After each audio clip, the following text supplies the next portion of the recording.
Hi, everyone. This is Aaron, and welcome to our Sola Network podcast.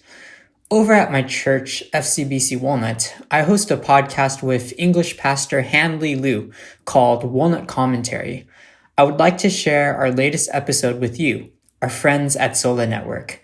Actually, we recorded this special episode live on Instagram. We talk about how our church is responding to COVID-19, how Christians should think about it, and what we can do to plan and prepare. We hope it encourages you as we navigate this together in our local churches. Because this was first broadcasted live on Instagram, please excuse the lower sound quality today.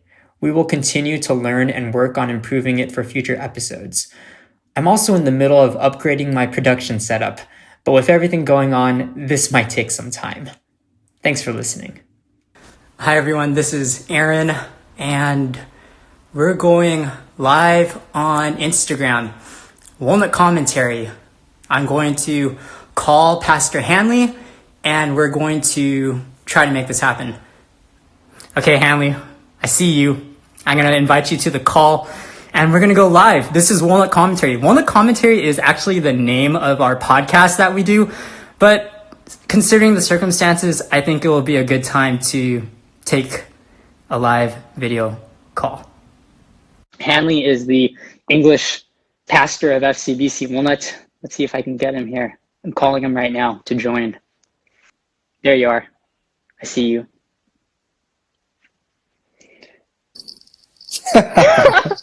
So, Hey, man. Hey, thanks for you joining. know what the problem was? What was the problem? I had to allow microphone and camera access. Oh, and good that job. tells you what a boomer I am, even though I'm not a boomer. I'm not a boomer. No, Not even you're 40 yet. No. You're Hanley, how are you, man? How are you? I watched your sermon on the internet. I watched it at 2 times speed. Is that wrong? Like, I don't want my hands were a little bit full at the time, so I had to watch it at double speed. Well, you know that naturally I talk fast. I used to, but I slow down so people can understand what I'm saying. So 2 times speed is about right. I mean, next time I'll try to watch it at normal speed. I couldn't do it this time. I had to watch it at 2 times speed. But how did you feel? So you pre-recorded the sermon? Yesterday at 3 p.m., the AV team faithfully showed up. It was the AV team, Pastor Terrence, Pastor Chiho, and Pastor Frank. So that's it. And Uncle Raymond was around, janitorial staff, being faithful, doing their work. It was weird. It was weird because, I don't know where to look. If you look up at the camera, it's like you're looking up like this. Right. I don't know if you guys noticed, they changed the baptismal cover. I saw that, man. I don't, I think it looked a little interesting. It just seems the right way. But I think they're probably gonna make that adjustment. They're probably gonna change that up. But I mean, it was weird. So definitely we prayed together and we said, hey, let's go. We just preached to an almost near empty Mac. But I mean, this was the idea of the AV team and Deacon David that initiated this, and I appreciate them because originally when we made the decision to cancel on Thursday, we said, okay, we're going to sit down and we're going to record sermons. We're going to move away from Matthew. And we're going to record sermons. And Terrence, you're going to hold the phone and record me. And then I'll hold the phone and record Frank. And we just didn't want to bother anyone because it was so late in the week. But the AV team stepped up and they initiated. So I appreciated it. Oh, of course, man. I'm sure everybody's trying to help out. But that extra help from the AV team does benefit everyone else. So were you nervous? Like on a typical Sunday, if you're going up there to preach, like I'm sure there's a little bit of nervousness, maybe some butterflies. Was it the same? No, honestly, I'm nervous at times outside if I don't know the people. FCBC, I'm very comfortable up there. So on a Sunday, if I'm prepared, then I'm not as nervous. I'm not nervous. This time I wasn't nervous because there's nobody looking at you. So the only thing that was challenging was that having to write that sermon in one day and then I wrote it in such a way. If you notice, I didn't use big idea. I didn't use big idea because I was writing it for the entire church because Pastor Chiho and Pastor Frank, or the pastoral staff, asked me to write the sermon and to preach it, and they wanted to show unity. So they actually, it's harder for them because they're basically translating in their own words in one night. They translated and they preached my sermon basically, right? So that we would be we would be one, we would be united, which is great. And I'm glad that we could be together that way. So it's probably harder for them.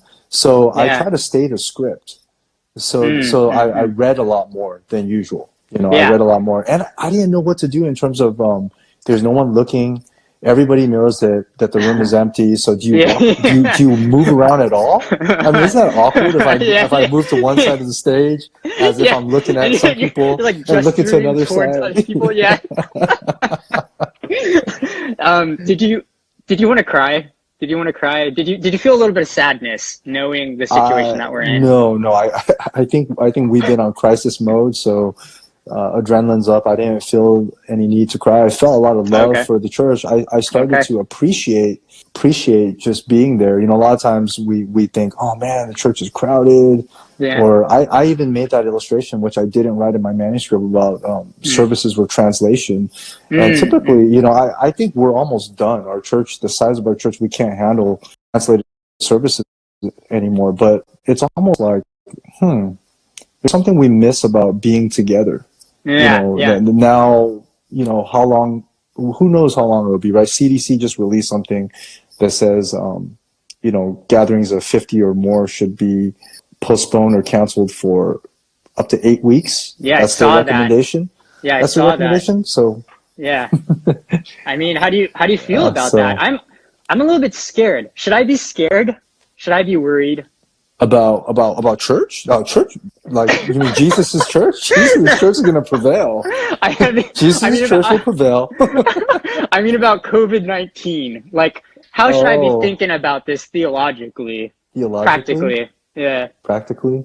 Yeah. Well, I think as a we Christian, need to be realistic. Okay. I think we need to be. I think we need to be realistic. Yeah. We need to understand that COVID-19, at least in the United States, it seems to be beyond containment. If we're looking at President Trump calling a national emergency last, Friday? Yeah, Friday. Yeah. Then we can anticipate that maybe in a week or two, we may be where Italy was last week. And hopefully it doesn't get to that point. But if we somehow go on lockdown, I mean, you see how everything's affected. The economy is impacted. We're all living with some type of paranoia and fear and anxiety. Yeah. And I think we have to get used to this as the new normal, right? So everything is, work life is adjusted. People are working at home. Classes are canceled and classes are moved online, and churches have to adjust in the same way. Yeah. In terms of how we think about it is we need to remember that God created us and he sustains every minute of our lives, and especially for the Christian, the Christ, for the believer. I mean, he knows what's going to happen to us. So right. It's interesting to me that America, or the Western world, being so efficient in medicine, not being able to come up with a vaccine. And it's been some time, but God knows, God has the answer. I mean, surely he's got our attention now.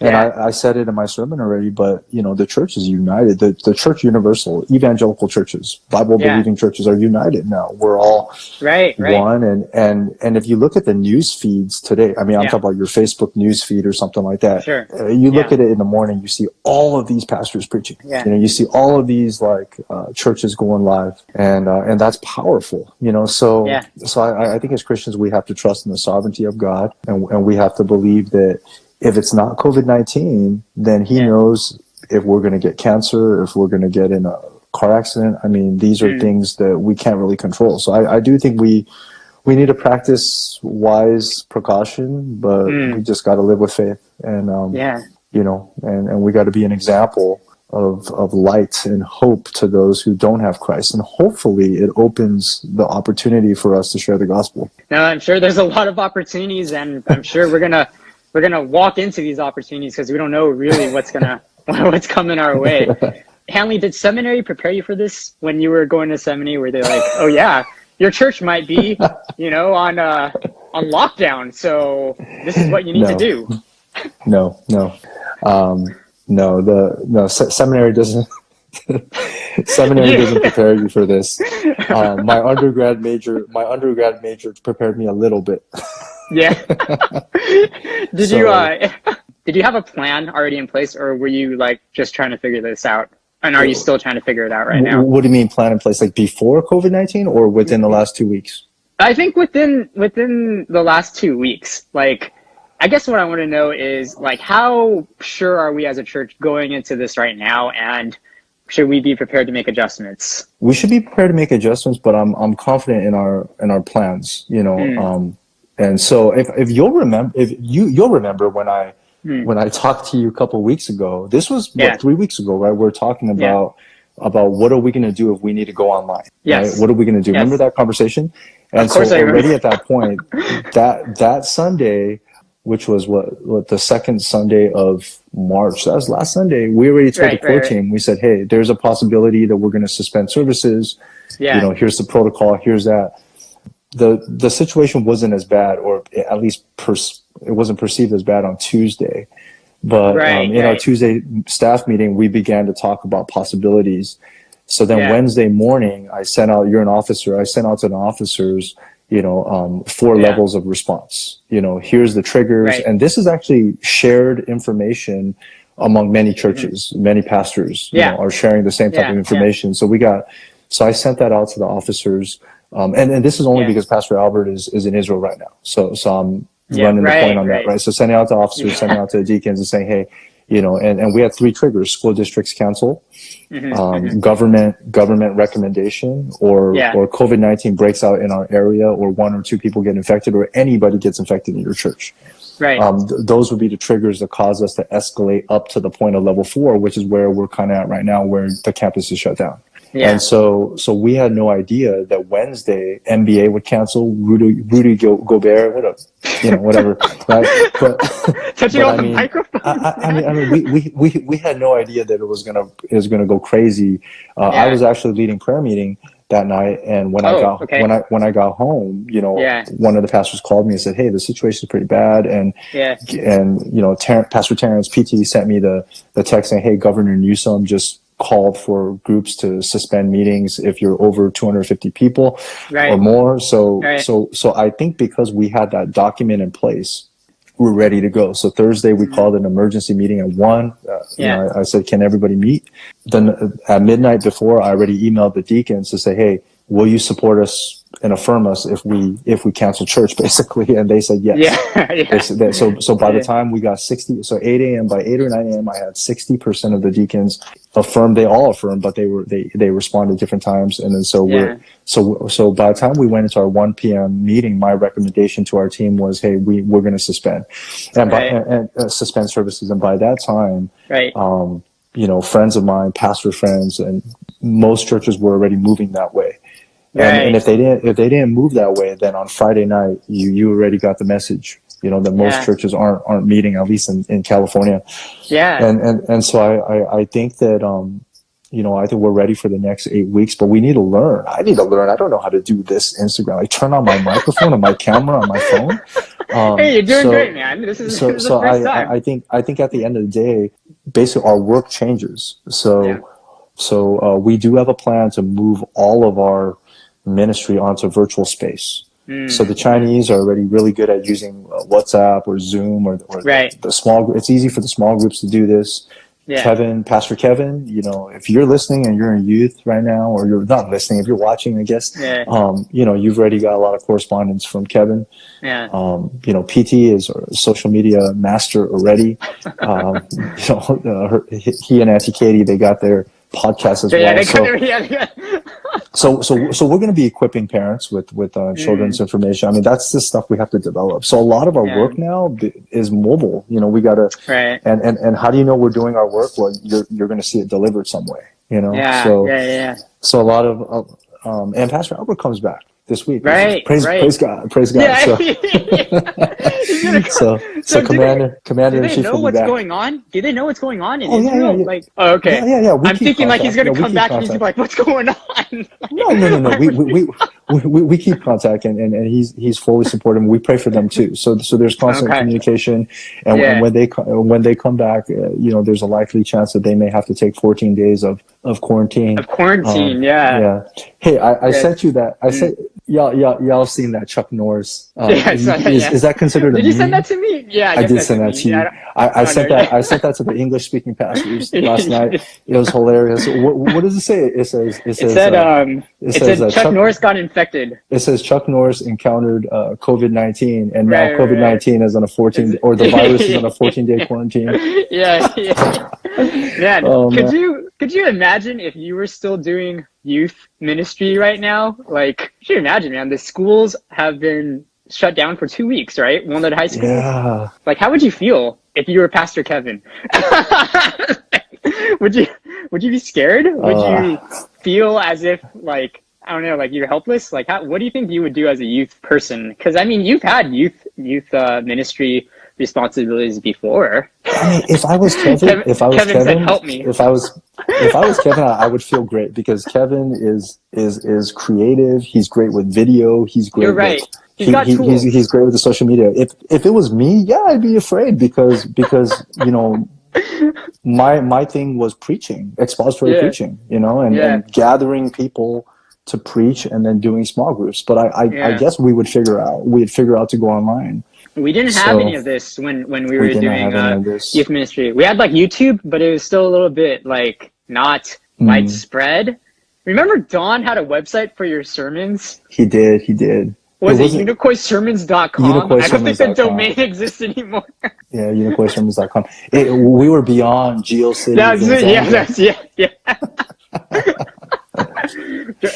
I wish that I had those sermons still. I should contact Don just to see if he has those early sermons, and then I'm going to repurpose them for content, since we need 8 weeks of social media content going forward. That's some horrible stuff. I mean, I remember I was just screaming at the top of my lungs, standing on top of chairs. I think that stuff is probably socially unacceptable today for a youth pastor.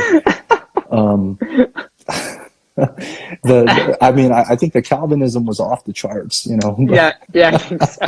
I think so, man. Well, hey, thanks for taking this call. It's kind of late right now. We should get back to, I don't know, being in quarantine, I guess, being in self-isolation. Get back to our families, go to sleep. Doing what responsible people should be doing. Thanks for taking this call. And I guess now that we did it once, maybe we'll do it again. Who knows? The possibilities are endless now. Yeah, so am I supposed to keep my microphone and camera on? No, I'm going to end this, and then it's just going to... I'm just kidding. It's just going to stop. Yeah, it's just going to stop. But sometime down the line, you and I should do an official podcast, just to pick up the Walmart. Pick up the podcast, just to get it out there. Maybe touch on some of these same things. Maybe touch on some other things. You and I got in a fight recently, so we need to address that. But I think we should do that on the podcast. I don't think we should do that here. It's not a safe space here. We should do that on the podcast. Thanks everybody for watching this. If you want Hanley to do more of this stuff, let him know. Give him a text message or an email. Yeah, let him know what's up. Thanks, Hanley, for doing this. Aaron. I'll talk to you later. Night, bye. Good night. Bye. Thanks, Pastor Hanley, for being my guest on the show, and thank you everyone for listening. If you have a question to ask Pastor Hanley about expository preaching, youth ministry, or Chuck Norris memes, send them to our email address, podcast@sola.network. TGIF is a linkless column I curate for Sola Network every Friday. Be sure to check that out, and you can also subscribe to it via email. I'll put that link in the show notes. Sola Network exists to influence the emerging generation with the gospel of Jesus Christ. Visit us online at sola.network and follow us on Facebook and Instagram at the Sola Network. In the show notes, you'll find the link to our Sola Network podcast feed, and you can also subscribe on YouTube or Spotify. Just search for Sola Network. Thanks. See you soon.